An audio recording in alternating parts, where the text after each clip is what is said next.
Aleluia. Glórias a Deus. Pai, nós estamos aqui, Senhor, cultuando o Senhor nesse momento. Pai amado, aproveitando, Senhor, essa dança maravilhosa. Nós queremos, Senhor, concordar com todas as palavras que forem liberadas, Senhor, depois aqui a palavra do nosso pastor.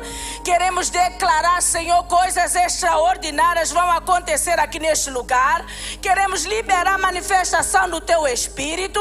Pai querido, queremos liberar, Senhor, o favor do Senhor aqui neste lugar. Pai, visita esta casa, visita cada um dos Teus filhos que estão aqui neste lugar. Pai amado, libera a cura interior sobre cada mulher e homens que estão aqui nesse lugar. Pai amado, também sobre aqueles que estão a ver, Senhor, aqui no YouTube. Pai amado, eu quero declarar cura emocional. Eu quero declarar força. Eu quero declarar que essas pessoas se levantem dos joelhos, Senhor, que estão tróficos. Levanta os joelhos, levanta aqueles que estão cansados. Levanta, Pai amado. Eu declaro sabedoria, eu declaro poder, eu declaro a resistência, Pai amado, que suporta a força, que suporta, Senhor, suporta momentos difíceis, suporta, Pai amado, esse momento, Senhor, de escuridão, que estão nas trevas. Pai amado, eu quero declarar, Senhor, a unção diferenciada do Senhor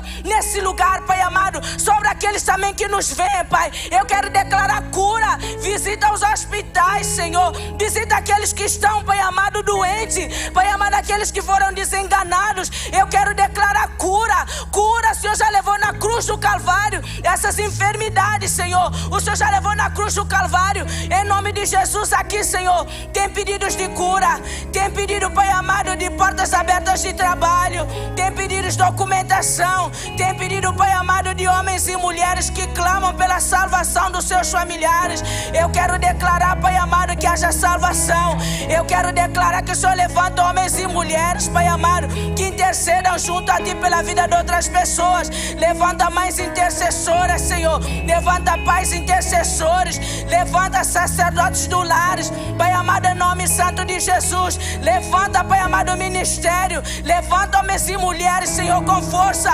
Levanta, Pai querido. Usa Teu filho aqui nesta casa, Pai amado. Usa ele com poder, com conhecimento, Senhor, para liberar palavras nos nossos corações, Pai, para a honra e glória do Teu santo nome. Eu declaro paz a todos que estão aqui.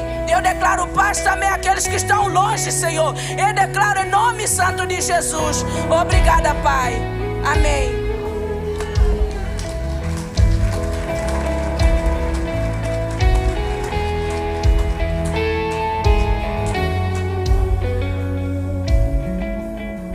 Bom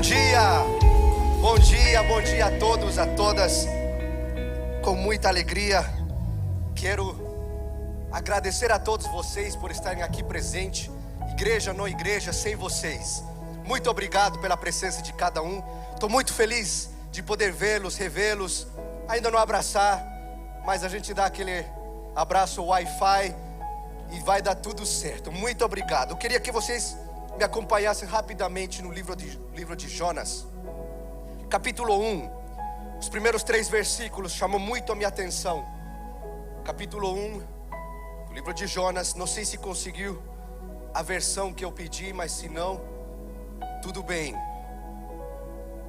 O versículo 1 vai dizer assim: a palavra do Senhor veio a Jonas, filho de Amitai, com esta ordem: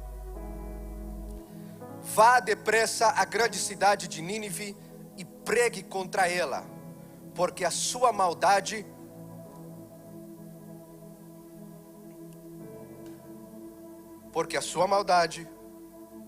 eu estava lendo aí no telão. Isso, eu vou ler aqui. Porque a sua maldade subiu até a minha presença. Versículo 3. Mas Jonas fugiu da presença do Senhor, dirigindo-se para Tarsis. Desceu à cidade de Jope, onde encontrou um navio que se destinava àquele porto. Depois de pagar a passagem, embarcou para Tarsis para fugir do Senhor. Existe uma outra versão, a versão NVT, que vai dizer que Jonas comprou a sua passagem, comprou a sua passagem. E isso fez toda a diferença quando o Senhor falava muito forte ao meu coração. A versão que diz comprou a sua passagem, a maioria vai dizer e ele pagou. Mas existe uma grande diferença entre você comprar e pagar. Uma grande diferença entre pagar e comprar. Porque você paga aquilo que você deve. Você paga aquilo que você deve. Agora você compra aquilo que você quer. Você compra aquilo que você quer. E o profeta, ele não tinha dever de fugir do seu propósito, mas ele quis fugir dele. Por isso que eu vi que ele comprou a passagem, porque ele quis fugir do seu propósito. Mas pastor, o que isso tem a ver com os dízimos e as ofertas? Porque você precisa entender que ter o dinheiro não te dá o poder. Ter dinheiro não te dá poder. O dinheiro em si não é poderoso. O verdadeiro poder vem de como você administra o seu dinheiro. Você pode ter muito dinheiro, mas mesmo assim você não pode ser uma pessoa poderosa se você não administrar o seu dinheiro. Você que dá o poder ao seu dinheiro. E uma vez que você dá o poder ao seu dinheiro, o dinheiro começa a ter poder sobre você. E aí que eu entendi o que o versículo estava falando comigo. Você pode comprar o que você quiser nesse mundo, mas você nunca poderá comprar o seu propósito. Porque propósito não se compra, propósito se conquista. A palavra nesse versículo, eu vejo um outro princípio muito interessante. A Bíblia vai dizer que ele comprou a sua passagem, ou seja, você não compra o seu dízimo, mas você dá o seu dízimo. Você dá as suas ofertas. Mas a palavra comprar e a palavra dar vem do mesmo sentimento, querer. Você quer, então você dá. Você quer, então você compra. Então, você pode até dar o seu dízimo, você pode até dar as suas ofertas, mas se você não souber como administrar o seu dinheiro, ele tem a capacidade de tanto como te afastar do propósito, como te colocar mais perto dele. Você dá essa autoridade para o dinheiro. O profeta Jonas comprou sua passagem para fugir do seu propósito. Você pode ser dizimista fiel todo mês, mas se você não administrar bem o seu dinheiro, ele pode estar te levando para o caminho errado.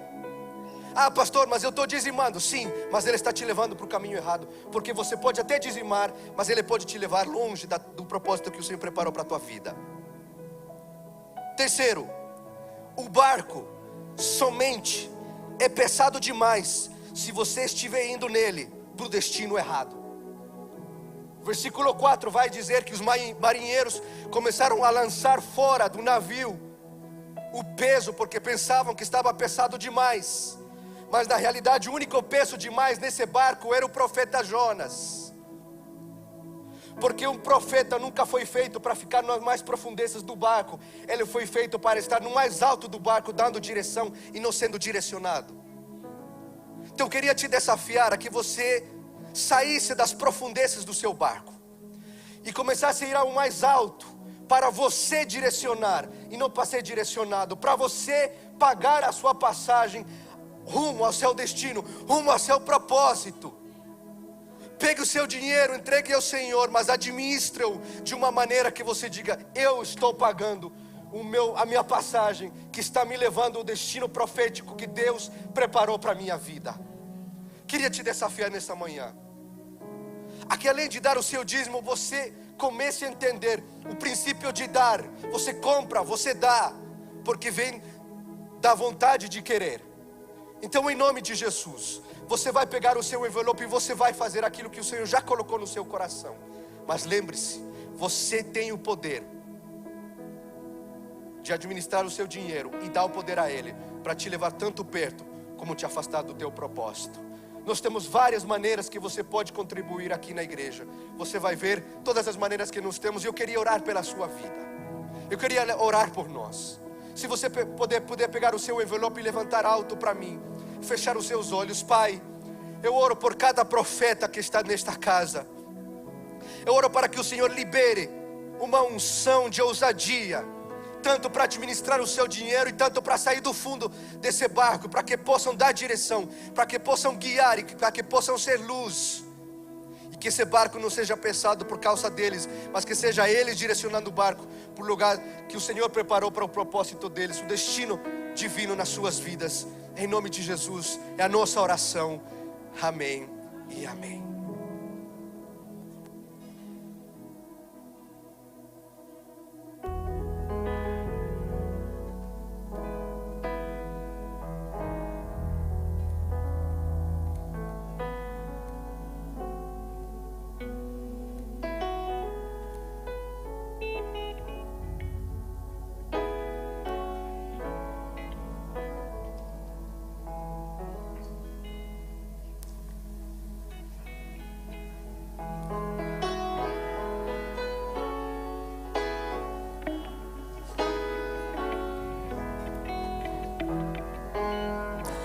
Deus enviou seu Filho amado pra nos salvar e perdoar. Na cruz morreu pra nos dar vida.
precisava de Maria para trazer seu filho ao mundo. Deus criou Adão do pó da terra. Mas Deus escolheu o útero de uma mulher como um portal para que entrasse pela primeira vez. Rei da Glória. Maria acompanhou seu corpo a mudar completamente durante 9 meses. Enquanto crescia dentro dela, aquele que não mudaria só o seu corpo, mas mudaria o mundo. Maria sentiu dores de parto enquanto nascia aquele que tiraria toda a dor da humanidade. Maria deu a luz. Aquele que seria a luz do mundo. Maria amamentou e alimentou aquele que um dia seria o pão da vida.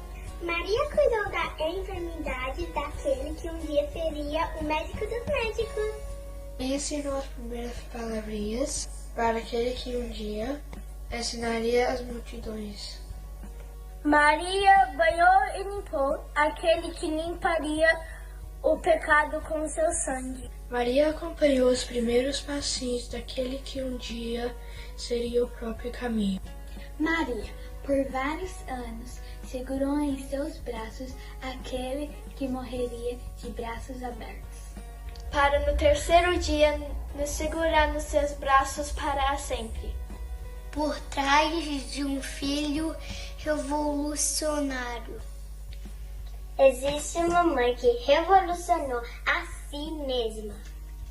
Mãe, o próximo filho a mudar o mundo pode ser o seu. Mãe, nenhum sacrifício é em vão. Mãe, tudo que você faz talvez nunca volte para você. O que você faz é com a eternidade.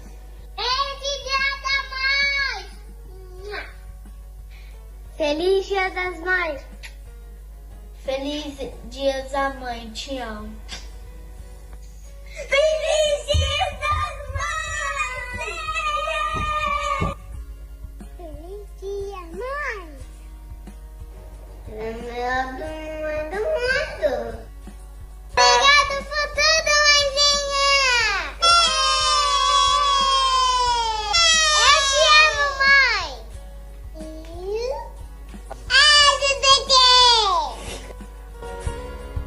Ela disse Feliz Dia das Mães. Vamos aplaudir a todas as mamães. Eu acho que elas merecem um aplauso mais bonito. Será que você pode com esse aplauso também dar um grito de celebração? Feliz Dia das Mães. Sintam-se amadas, abraçadas, cuidadas, amadas. Vocês são incríveis. Muito bom dia a todos. Que a boa paz, que excede todo o entendimento, possa guardá-los, abençoá-los nesse dia tão maravilhoso. Nós começamos o nosso dia, queremos dar as boas-vindas a todos vocês que estão nessa nossa segunda reunião. Muito boa. Uma manhã incrível. Primeira reunião, 6 lindas almas decidiram dizer sim ao Senhor. Acho que você podia dar um aplauso ao Senhor. O Senhor está fazendo algo incrível. Que bom que você veio. Eu estou muito feliz no dia de hoje. Nós, como pastores, como responsáveis por uma igreja, por uma comunidade, pesa sobre nós as responsabilidades não só civil, moral, ética, de conduzir a igreja com um bom senso, com sabedoria. Então a gente fica preocupado quando vai voltar depois de 10 semanas, nesse tempo de quase, ou por que não dizer 1 ano, de lockdown, de dor, de sofrimento, de ansiedade para muitos. Então eu confesso que hoje foi está sendo um dia muito especial para mim. Saber que está tudo correndo bem, de que você chegou aqui, que você conseguiu entrar, que se você entrou porque a sua febre tá boa, sua temperatura tá boa, né? Se você está aqui, é que você está afebril, em nome de Jesus também, sem nenhuma doença, sem nenhum problema, sem nenhum mal, como Deus cuidou de nós. E muito feliz de poder voltar a casa. A casa está bonita ou não? Está bonita? Vamos dar um aplauso ao Senhor por todos os que ajudaram, cuidaram. Teto maravilhoso, olha o forro que lindo, teto arrumado, tudo muito bonito, cheiroso, cuidado. O banheiro das mulheres não está pronto ainda, está faltando aí 20%, mas está um banheiro, eu falei no primeiro culto, vale a pena repetir. Vocês, mulheres, vão amar o banheiro. Vale a pena fazer um xixizinho no banheiro da igreja. Tá bom? Vem, ai não, por que você tá? Não, eu vou no banheiro da igreja hoje. Só para você ver que maravilhoso que ficou. Um banheiro lindíssimo, confortável, tudo mudou lá, viu? Mas continua sendo o banheiro. Parece o escritório, mas é o banheiro, tá? Então você é muito bem-vindo também no banheiro da igreja. As pessoas falaram, um dia eu estava no banheiro, eu estava usando o banheiro e entrou alguém que estava falando com outra pessoa, falando, nossa, isso é banheiro de igreja, parece banheiro de shopping. E eu nunca imaginei ouvir um negócio desse. E quando eu era menino, eu falei, Senhor, o dia que eu for pastor, eu tinha trauma de banheiro de igreja. Você ia com vontade no banheiro, chegava lá, a vontade passava, porque você não conseguia ficar lá. Era horrível. Eu dizia, Senhor, um dia quando eu for pastor, se tem um lugar na igreja que vai ficar lindo e cheiroso, vai ser banheiro. E graças a Deus nós temos conseguido fazer isso. Banheiro confortável, interessante. Até perfume nós colocamos no nosso banheiro. Mas alguns irmãos levavam embora. Aí foi ficando caro o banheiro, sabe? Foi ficando caro. Aí eu coloquei uns perfumes lá que ninguém levou, mas ninguém usava também, porque era ruim. Então achei melhor deixar o natural. A você que está online, recebe o nosso aplauso também. Você que está na sua casa assistindo, vamos aplaudir, senhoras e senhores. Catedral Online, Japão, Ásia, Oceania, América Latina, América do Sul, América do Norte, América Central, Europa. Que bom ter vocês ligadinhos conosco aqui. Muito bem. Eu queria que você soubesse que tudo que nós fazemos aqui é para receber vocês com segurança. Por isso, só as pessoas que estão falando estão tirando a máscara. Nós temos aqui um espaço suficiente de segurança, pelo menos dentro do protocolo. Então permaneça com a máscara. Eu sei que é ruim, é incômodo, é chato, mas permaneça com ela. Em hipótese alguma, você tire ou faça qualquer coisa, porque isso é muito importante. Nós estamos com uma equipe a todo momento limpando, o que nós chamamos de zona de contato. Está sendo limpa para que você possa estar aqui e se sentir seguro. O culto é rápido e você recebe em pouco tempo muito de Deus e vai ter uma semana maravilhosa. Amém ou não amém? Muito bem. Vamos dar sequência a uma palavra poderosa, a uma série que estamos falando já, essa é a 4ª semana, das 7 últimas palavras de Jesus na cruz. E tem abençoado muitas pessoas. E para esta, eu gostaria que você assistisse esse pequeno vídeo.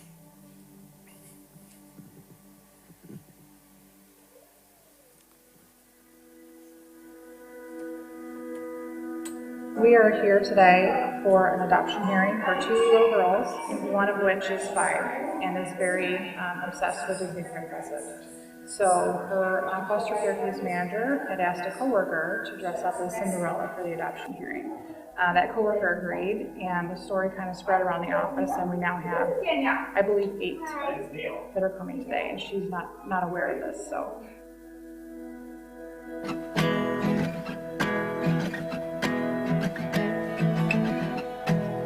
Welcome to the Koenig family for this incredible occasion. And Danielle, I understand that this is supposed to be a princess hearing. Is that true? Would you like me to be Judge Gardner or Princess Judge Gardner today? Okay. All right, with that, I tried my best to be a princess too. And we'll see if you recognize who I am. I'm going to put on this red bow. You know who I am? No way. Yay. Today we're going to do something a little bit different, and I'm going to recognize Christina Drake. Well, I have been Danielle's foster care worker for 2 years.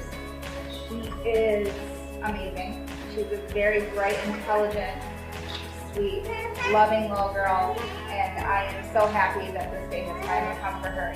And Danielle I brought some special guests with me for your adoption today. Would you like to meet them?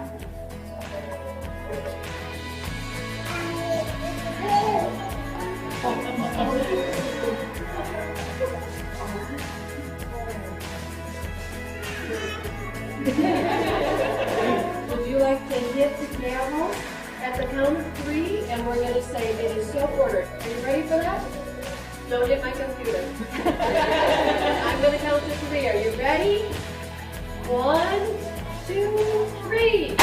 It is so ordered. Esta manhã o Senhor também tem uma proposta para você. Ele morreu na cruz para adotar você. Para que você pudesse ter paternidade. Para que você não se sentisse órfão. Não se sentisse sozinho. E ele fez isso.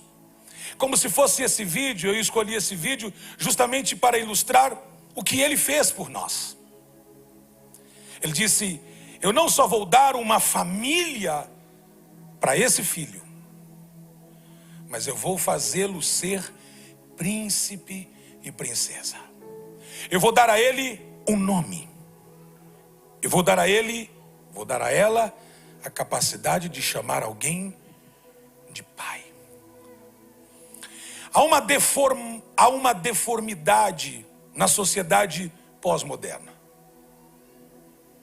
E essa deformidade é justamente pela falta de paternidade. Muitas pessoas não conseguem ser frutíferas no vínculo social ou no círculo social, no círculo espiritual, nas suas vivências, porque de alguma maneira foram atropelados pelo fator paternidade. Ou porque tiveram um vínculo demasiadamente frustrante com aqueles que deviam designar-lhes o caminho, mostrando assim aonde era o futuro. Entorpecida a relação, se tornaram homens e mulheres frustradas. Deus teve uma brilhante ideia. Eu vou restaurar a paternidade dos meus filhos. E como ele vai fazer? Ou como ele fez? Ele envia o seu filho para morrer numa cruz. Esse filho que quando vai morrer nessa cruz, no Gólgota, no que nós chamamos no alto da montanha. Todas as vezes que eu chego na montanha, chamado caveira, porque a sua figura é como se fosse de uma caveira, todas as vezes que eu olho para aquilo, eu percebo que Jesus teve que subir lá para dizer para mim: você nunca mais vai estar sozinho. Eu vou fazer o que for preciso para que você não se sinta mais sozinho. E foi lá na cruz que Jesus proferiu o que nós chamamos das 7 palavras magníficas do Calvário. A primeira delas não foi o espremer de ódio, de rancor. Ao contrário, foi a expressão de perdão. Ele pendurado, do seu lado direito um malfeitor, do seu lado esquerdo outro, e ele disse: Pai, perdoa-os, porque eles não sabem o que fazem. A primeira palavra de um Cristo, de um Deus sendo pendurado, é de perdão. Perdoa-os. Ele não está perdoando alguém que fez um mal a outro, ele está perdoando alguém que fez um mal a ele. A segunda palavra foi uma palavra que nós chamamos de esperança. Quando ele olha para um dos malfeitores que o reconhece como Cristo, que reconhece como Salvador, reconhece como Rei, ele diz: lembra-te de mim quando entrares no teu reino. Em cima da cruz estava num título de sarcasmo. A ideia era ser sarcástico, a ideia era deturpar o que ele estava apregoando. Dizia: Rei dos Judeus. Olha como o Rei dos Judeus termina. O que na verdade eles estavam colocando era um outdoor, porque Cristo não era só o rei dos judeus, ele é rei dos reis e senhor dos senhores. Rei dos judeus, rei dos gentios, rei dos europeus, reis dos africanos, dos sul-americanos, rei de todos que aceitam como rei. Um deles disse: lembra-te de mim quando entrares no teu reino. E ele disse: hoje mesmo estarás comigo no paraíso. Uma palavra de esperança. Para aquele moço não tinha esperança, até que ele se encontra com Cristo. A terceira palavra foi a palavra que talvez de mais ousadia. Ele olha ao pé da cruz e ali estão as Marias. E entre as Marias sua mãe, e ao lado de sua mãe o discípulo amado. E ele diz: mulher. Ele não a chama de mãe. Ele diz: mulher, eis aí seu filho. João, eis aí sua mãe. Cuida dela. Ele não está preocupado com ele está preocupado com os outros. Ele está dizendo: cuide um dos outros. Não é cuide da vida alheia, mas sim cuide um dos outros. Partilhe a sua fé, caminhe com equilíbrio. Trate uns aos outros com amor, com benevolência, com graça. Ele está dizendo: João, não deixe ela, Maria, minha mãe, sozinha, cuide dela. Ao mesmo tempo, ele pode estar dizendo: João, você vai ficar sem o Cristo, vai ficar sem Jesus presencialmente, mas você terá Maria, mãe de Jesus. Você tem coisa para fazer. E a Bíblia diz que nesse momento, das 6 horas que Jesus fica pendurado em cima da montanha, em uma cruz, as primeiras 3 horas é pela manhã. O dia está claro. E ele expressa a palavra de perdão, a palavra de esperança e a palavra de cuidado enquanto está dia. Mas a Bíblia diz, e eu leio no evangelho que escreve Mateus, no capítulo de número 27 e o verso 46. Por volta das 3 horas da tarde,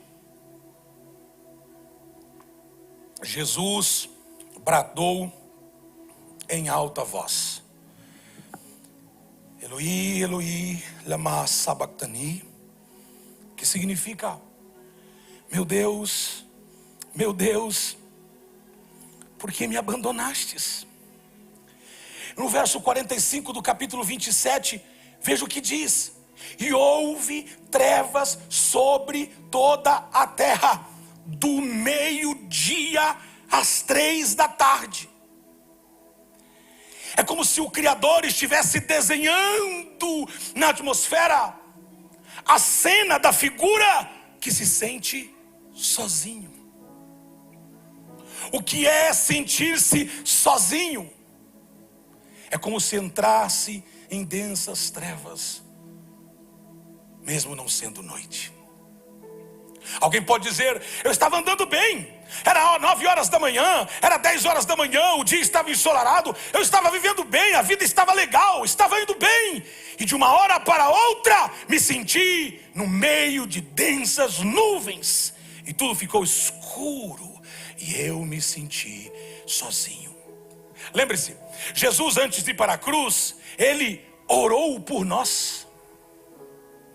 E alguém pode dizer: mas eu nem existia, como é que ele pôde orar por nós? A Bíblia diz que Jesus em oração disse: Pai, graças te dou por todos aqueles que hão de crer em mim. Quem crê nele aqui? Ele orou por você. Ele orou por você para que a sua fé se estabelecesse e fosse fundamentada na palavra, e mesmo sentindo-se em densas trevas, não desanimasse. Agora olha que coisa interessante. Se o texto diz que ficou escuro e era meio-dia, não era, ora, você não precisa ser muito viajado para saber que em Jerusalém, meio-dia, o calor é insuportável. Mas naquele momento, o calor ou o sol, num sentido alegórico, também não consegue ver aquilo. E Jesus diz: Eloi, Eloi. Que ele está dizendo, ele agora não o chama de Abba, que no aramaico é paizinho, mas ele usa uma expressão hebreia para chamar um dos nomes de Deus. E ele diz: Deus, Deus, por que me abandonastes? Se você pegar a história de Jesus, você não vai ver ele chamando Deus de Deus e sim de Pai.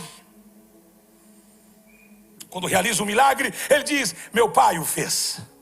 Quando alguém pergunta alguma coisa que está lançando luz sobre ele, ele pega a luz que está jogando sobre ele e joga sobre o Pai. Ele diz: é o meu Pai que o fez.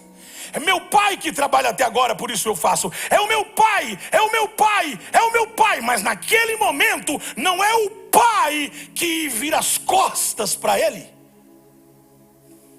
E sim, ele está dizendo: meu Deus, meu Deus.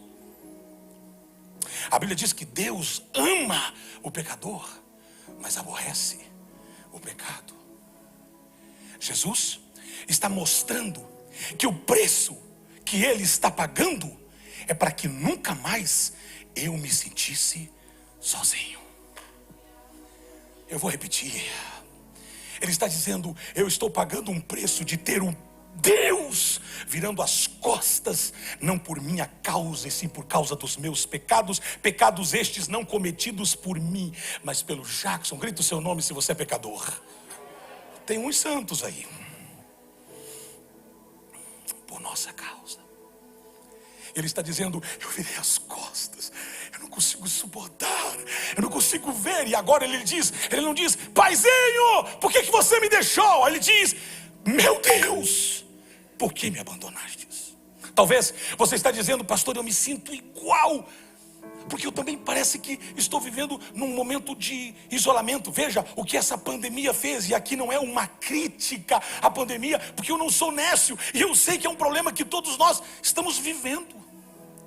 Já choramos, já celebramos a saída de muitos que viveram dias difíceis.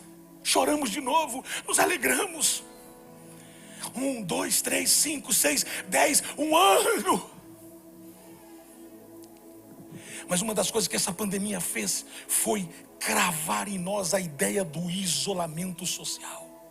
O isolamento é uma cratera que se abre nas nossas relações, que se nós não cuidarmos se torna irrecuperável. Irrecuperável. O isolamento é algo que nos afasta não só das pessoas, mas vai nos afastando das relações interpessoais e vai nos afastando, nos colocando para dentro. Escute, tem muita gente que acha que é social porque milita e caminha pelas redes sociais, como se a rede social fosse o seu nicho de descarregar ou de se relacionar-se com as pessoas pelo meio digital. É frio, é pobre, é pouco. Olha que coisa, a pandemia diz: fique em casa, já que não é uma crítica, e sim a construção da realidade que a gente está vivendo. Se isole, não abrace, não esteja. E repito, até porque eu estou aqui construindo ideias e como formador de opinião, estou falando diretamente também para o mundo através das mídias sociais. Não estou contra, nós estamos aqui respeitando o espaço físico e social, não estamos tendo contato pessoal, mas eu estou dizendo que isso foi a ideia desses problemas, foi justamente criar lacunas. E a minha oração é que em meses isso seja sanado, porque eu não vejo a hora de dar um abraço. Dias atrás, uma ovelhinha chegou e falou: um abraço. Um abraço. As pessoas estão atrás de um abraço. E na época de Jesus não tinha o Covid, mas tinha lepras. A lepra era uma doença que afastava as pessoas, e tinha um leprosário, lugar onde as pessoas ficavam justamente lá e não podia. E quando o leproso saía do leprosário e ele ia cruzar ou qualquer ambiente social, ele tinha que cobrir-se e sair gritando: leproso, leproso, leproso. E as pessoas tinham que afastar-se dele. Foi nessa época que Cristo está dizendo: eu vou para a cruz para quebrar as distâncias e fazer que as pessoas possam se relacionar amando-se uns aos outros. Stephen Furtick, nesse livro O Milagre das 7 Milhas, que é um dos livros maravilhosos esse ano, um dos mais incríveis que eu li. O que quer que tenha causado a escuridão sobre a terra retratava o que passava no espírito de Jesus, o Filho de Deus. O que ele estava sentindo é como se o sol do favor do Pai tivesse sido apagado pela eclipse do pecado do mundo. Escute isso. Havia uma separação. Tem muita gente que não consegue sentir-se amado.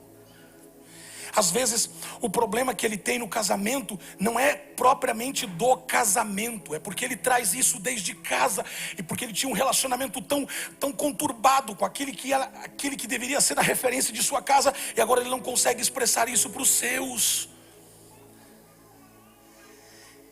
Eu não te julgo. Eu imagino a dor que você deve sentir quando você chega em casa e você diz para o seu filho: você pode me dar um abraço? Ou você não tem coragem nem de pedir um abraço, porque você se sente, aspas para o que eu vou dizer, indigno desse abraço, porque de uma certa maneira você não construiu isso, ou não te deram isso, e você se sente limitado para dar. Cristo está dizendo: eu estou morrendo na cruz. Eu morri na cruz para que toda a culpa fosse zerada, para que toda a culpa fosse arrancada, e eu estou construindo um novo destino, e você terá paz nos seus relacionamentos e os seus filhos. Mesmo que você não tenha recebido isso ontem, os seus filhos, se você tiver uma boa relação agora com o Pai, com Deus, isso é construído. Tem alguém aqui? Isso é construído. Escute isso. Você precisa entender que o Senhor prometeu que Ele não nos deixaria. Alguém pode me perguntar: mas pastor, se o próprio Cristo foi abandonado por Deus, por que eu tenho que acreditar que Ele, Deus, não vai me abandonar? Cristo estava no meu lugar. Ele estava no meu lugar. Ele estava ocupando o meu lugar. E porque Ele estava ocupando o meu lugar, Ele estava pagando um preço que eu não tenho que pagar mais. Ele assumiu um lugar que eu não preciso assumir mais, e Ele o assumiu literalmente. Romanos, Paulo escrevendo no capítulo 8 e no versículo 38 e 39, nos dá a orientação de que Deus é conosco. Será que você pode gritar comigo essa palavra? Deus é conosco. Fala comigo, traga para o seu, traga para você, diga: Deus é comigo, diga: Deus é comigo. Porque em Romanos, Paulo está dizendo que o nosso Deus é onipresente. Isso quer dizer, Ele está presente em todos os lugares. E um dos seus nomes é Emanuel, Deus conosco. Isso quer dizer que aonde você for nesse exato momento, Deus está. Isso também quer dizer que Deus não pode se ausentar. Você não pode dizer: Deus, aqui não, porque Ele está em todos os lugares. A questão de manifestar-se, isso é outra questão. Ele pode estar em todos os lugares, mas não necessariamente manifestar-se em todos os lugares. Mas Ele está em todos os lugares. E aí a coisa fica muito mais pessoal quando eu digo Ele é Emanuel, porque é Deus conosco. Ele está em todos os lugares e Ele é conosco. Ele é conosco. Isso quer dizer que nesse exato momento Deus está aqui. E não só está aqui, Deus é com você. E Ele está garantindo para você: eu não vou te deixar sozinho. Eu não sei se isso te inspira, mas eu vou repetir: eu não vou te deixar sozinho. Mas como é que a gente passa por isso? 4 princípios importantíssimos para você ter uma visão clara em relação a esse tempo. Primeiro, analise as circunstâncias do momento numa perspectiva da eternidade. Quando você olha as circunstâncias com uma perspectiva terrena, olha o que vai acontecer. Você abre o computador, mortes, mortes, mortes, mortes, mortes, mortes. Você liga a televisão, mortes, mortes. Você sabe que as construções agora já não é prédios para cima, né? E sim covas para baixo. Se você estiver falando ou comunicando-se ou vendo notícias da América do Sul, você vai ver que tem governos que estão preocupados em abrir centenas de covas pelas próximas centenas de mortes. Veja só, se você ficar olhando as notícias, e você não pode estar fora da bolha, mas se essas notícias têm poder de arrebentar você por dentro, é porque você está olhando as coisas apenas num aspecto de natural. Agora, qual é o conselho que eu quero te dar essa manhã? Olhe para cima e olhe de cima com o olhar de Deus, para saber como é que Deus vê tudo isso. Não para te matar, mas para te fazer crescer, para te fazer melhorar, para te fazer apto. Veja o que Paulo escreve aos Romanos no capítulo 8, verso 17 e verso 18. E eu acho esse texto poderoso, poderoso. Diz: se somos filhos, então somos herdeiros, herdeiros de Deus e co-herdeiros com Cristo. Se de fato participamos dos seus sofrimentos, para que também participemos da sua glória. Considero que os nossos sofrimentos atuais não podem ser comparados com a glória que em nós será revelada. O que você está vivendo agora é momentâneo.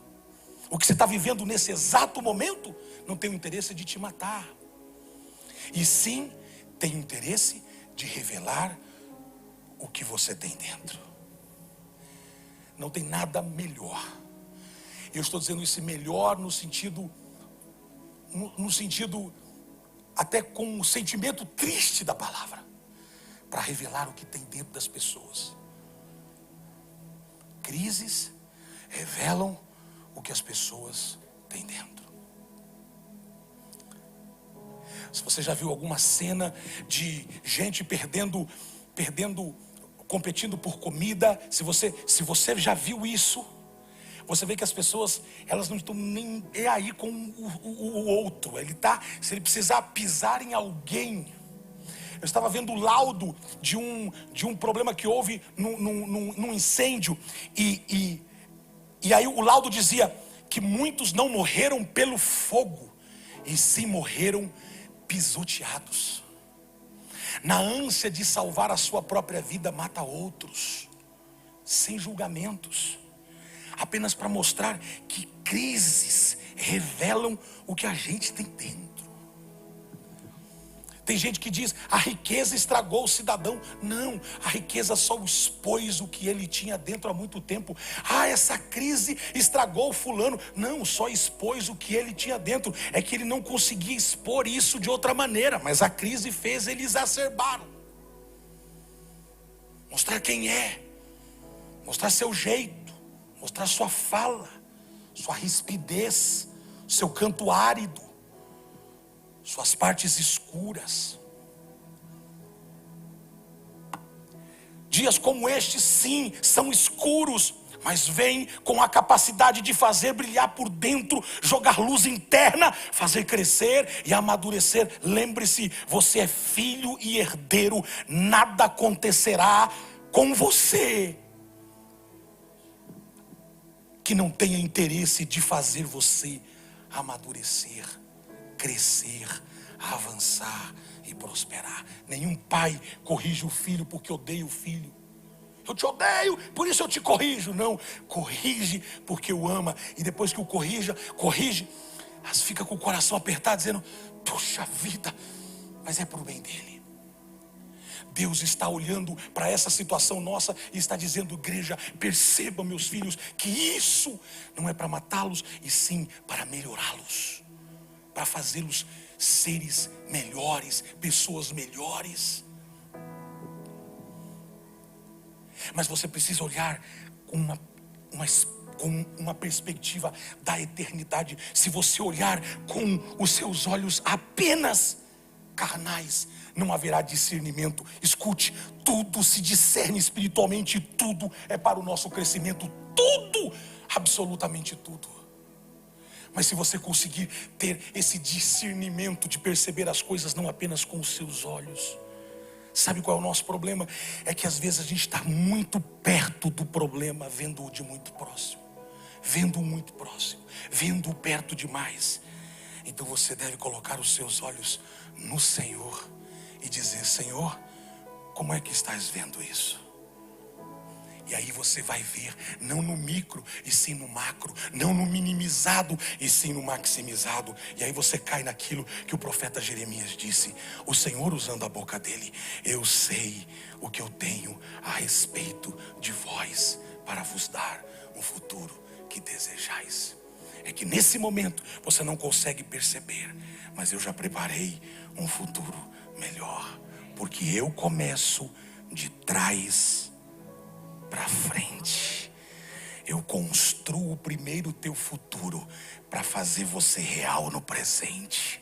Eu já preparei absolutamente tudo e eu só preciso que você confie em mim.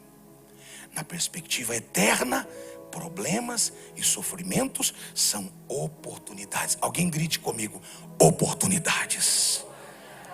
Tem gente que diz: esse é o fim. Tem outros que diz: isso é uma grande oportunidade. Uma grande oportunidade.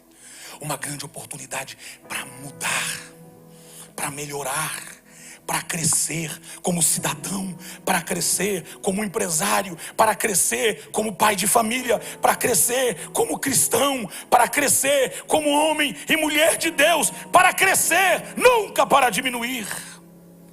O salmista diz no Salmo 121, o verso 1 e o verso 2 e o 3, ele diz: eu vou colocar os meus olhos numa perspectiva distinta, levantarei os meus olhos para os montes e pergunto: de onde me vem o socorro?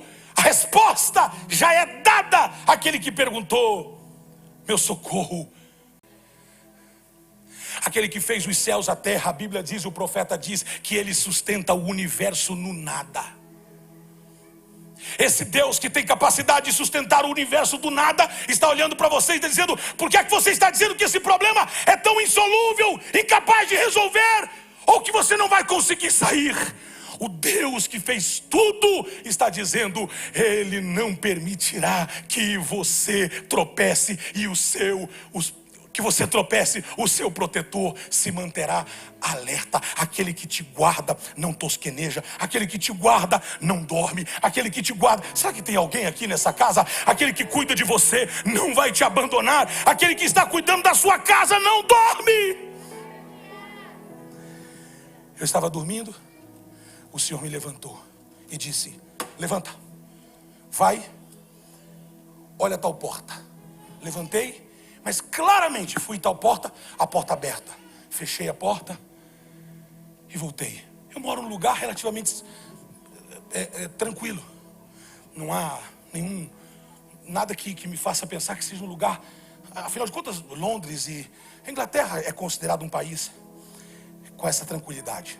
Tem os nossos problemas aqui. Eu disse: podia ficar fechada, podia ficar aberta.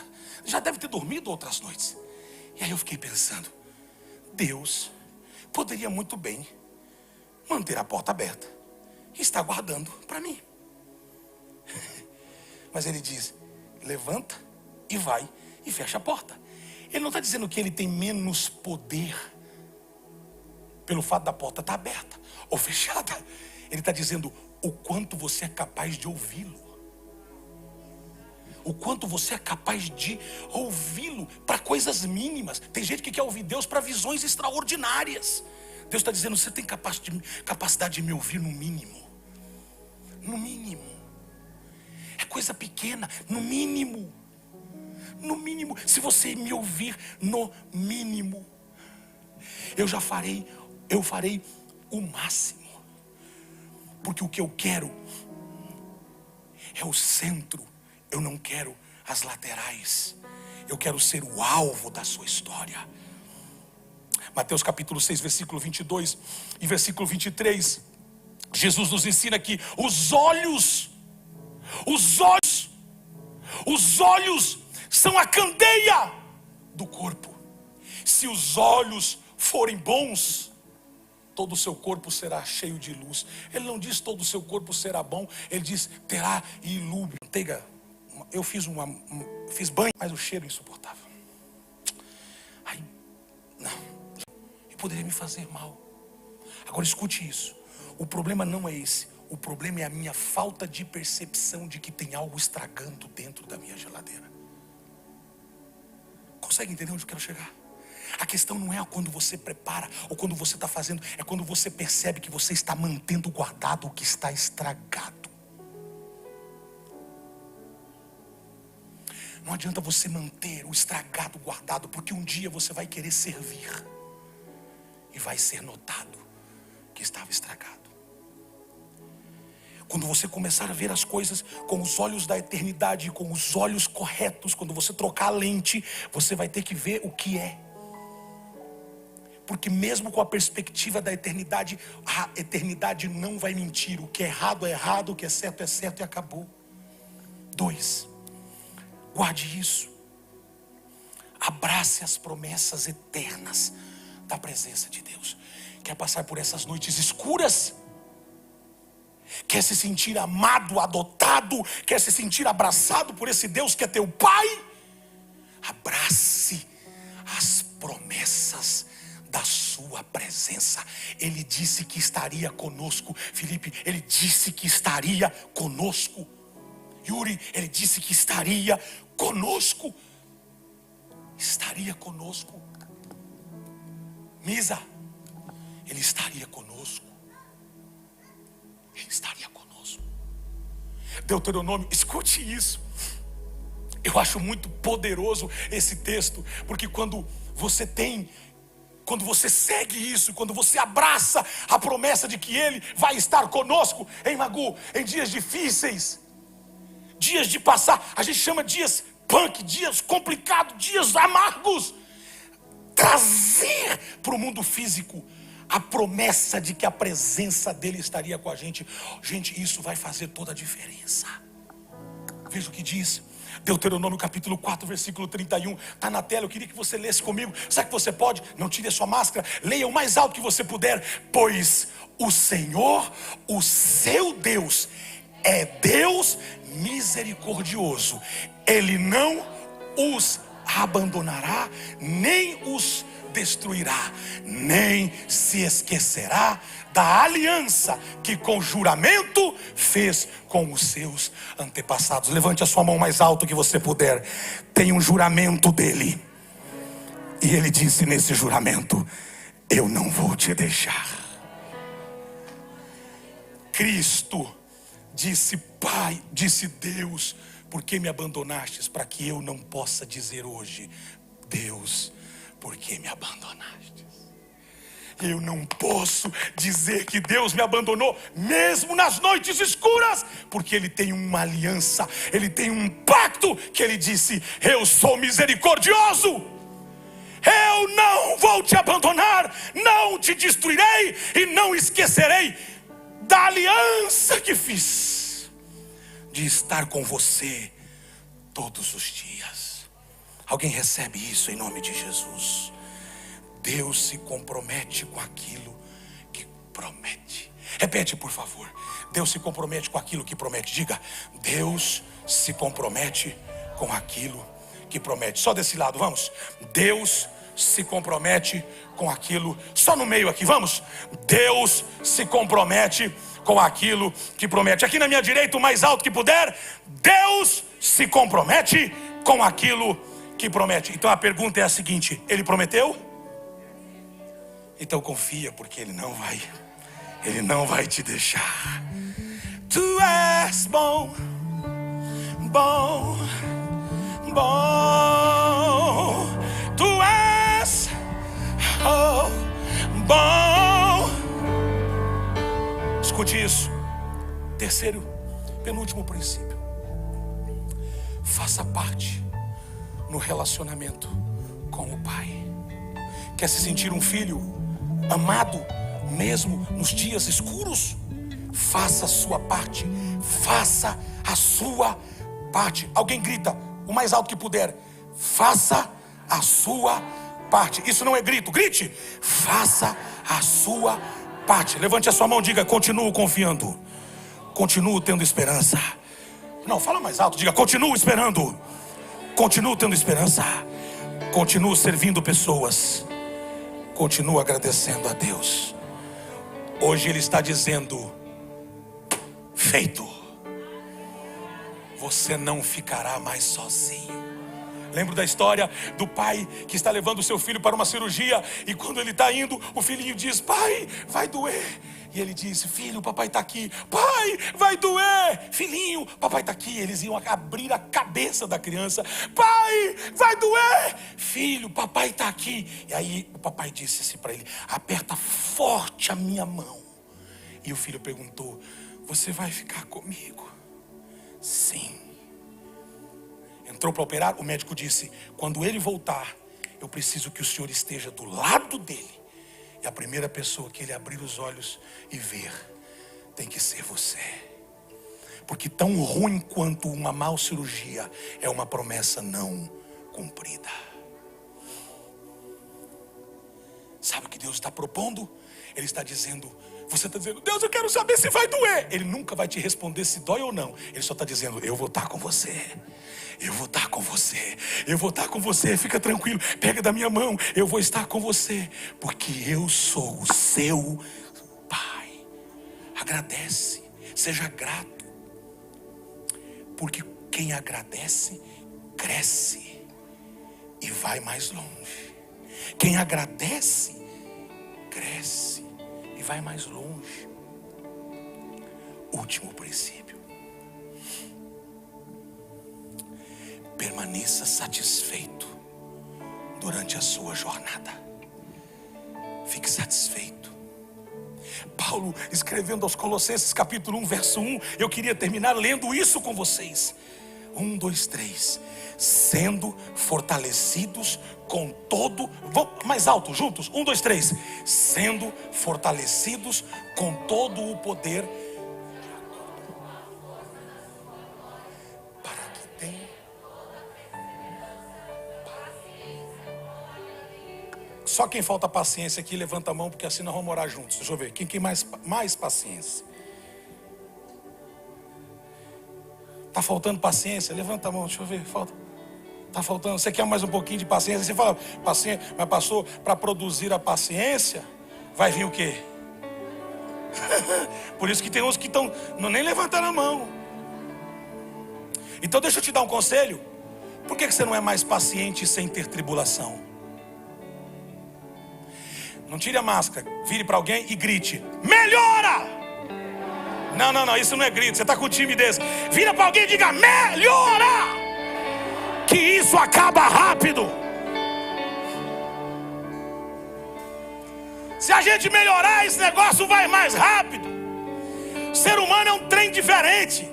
Quando deu a pandemia, foi todo mundo comprar. Teve brigas no mercado para papel higiênico. Até hoje não usaram papel higiênico. Gente saiu no tapa por causa do papel higiênico, porque estão preocupados mais com o seu lado do que o lado dos outros. Nós somos assim. Deus está dizendo: se você aprender a viver a vida celebrando cada momento, desfrutando cada momento, respeitando cada momento, em paciência, em gratidão, você vai ver que você vai crescer, vai ser melhor, e você não vai se sentir sozinho. Eu quero que durante essa semana, quando você estiver caminhando, durante essa semana, você tenha essa música na mente e essa palavra: tu não me deixarás, não me deixarás jamais. Você tem que ter isso na sua mente. Tu não me deixarás, não me deixarás. Fique de pé no seu lugar, vamos juntos. Tu não me deixarás, não me deixarás jamais.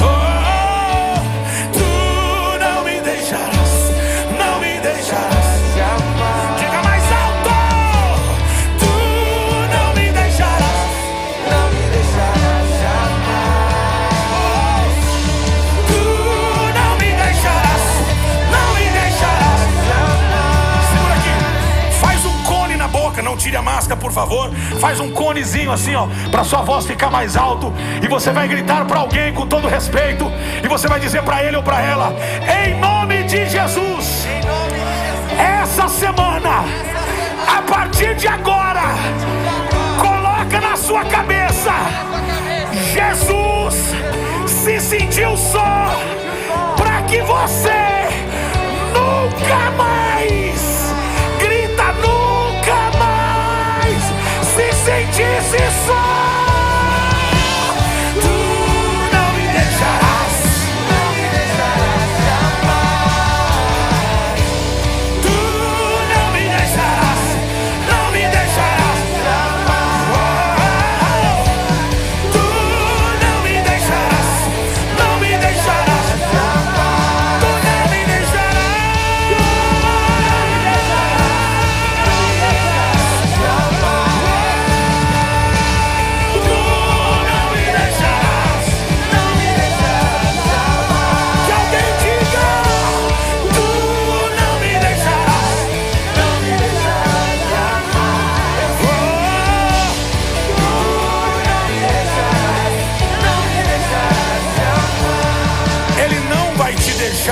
Não é porque você é o cara. Ele não vai te deixar porque Ele é bom. Ele é bom e a sua misericórdia dura para sempre. Talvez tem alguém aqui que queira dizer sim para o Senhor, ou em casa nos assistindo e quer dizer: eu quero ser adotado, eu quero receber esse Cristo, eu quero sentir-se amado, eu quero sentir-se cuidado, eu quero me sentir cuidado pelo Senhor nas horas mais escuras da nossa vida. Eu quero me sentir cuidado, eu quero me sentir abraçado. O pai, a mãe, o seu irmão pode te esquecer, mas o Senhor não vai te deixar. Se tiver uma pessoa que deseja receber o dom gratuito da graça e do amor de Deus, você só precisa fazer duas coisas. Primeiro, querer, e quando quer, se manifestar, levantando uma de suas mãos, e eu vou orar por você. Aonde você estiver, eu vou orar por você. Uma das suas mãos: pastor, eu quero. Deus te abençoe, Deus te abençoe, Deus te abençoe, Deus te abençoe. Será que tem mais alguém? Será que tem mais alguém? Deus te abençoe. Será que tem a quinta pessoa? Talvez em casa você está me assistindo e você diz: eu quero. Diga aí, coloque no box dos comentários: eu quero. E nós vamos orar com você, vamos escrever para você. E essas pessoas que estão recebendo Jesus agora, faça essa oração comigo. Senhor, repete, povo. Senhor, essa manhã eu te recebo como meu Senhor, o meu Salvador. Eu entendi que se eu entregar meu coração, você vai cuidar de mim. Então tens a minha vida por completo. Escreve o meu nome no livro da vida, e que nunca mais se apague. Eu sou teu e tu és meu. Cadê Cadê a família que aplaude a todos esses irmãos e irmãs? Vamos aplaudir mais alto ao Senhor. Vamos aplaudir. Eles já estão sendo contactados. Diga: tu não me deixarás, não me deixarás jamais. Alguém diga: tu não me deixarás, não me deixarás jamais. Tu não me deixarás, não me deixarás jamais. Tu não me deixarás, não me deixarás jamais. Tu és bom, bom, bom. Tu és bom,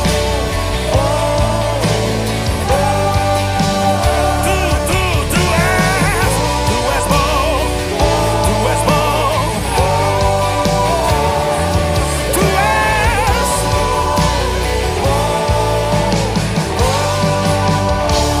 Cadê Amanda Cristina de Melo Moura e Vinícius Pereira de Moura? Levanta a mãozinha, cadê vocês? Cadê vocês? Aqui. Ah, Moura é da turma da... Uau! Uau! Uau!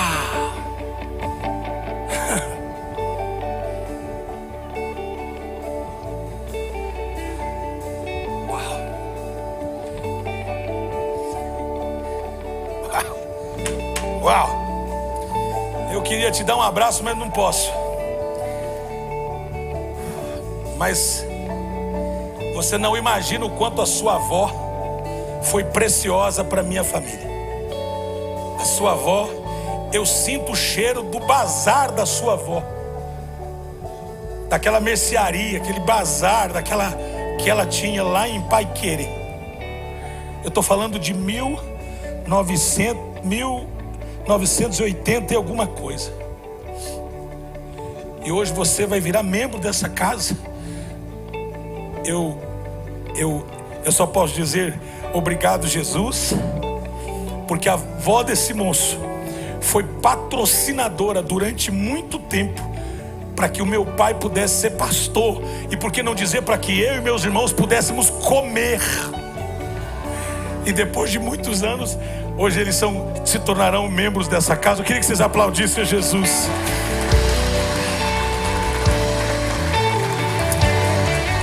Aplauda mais forte. Caramba!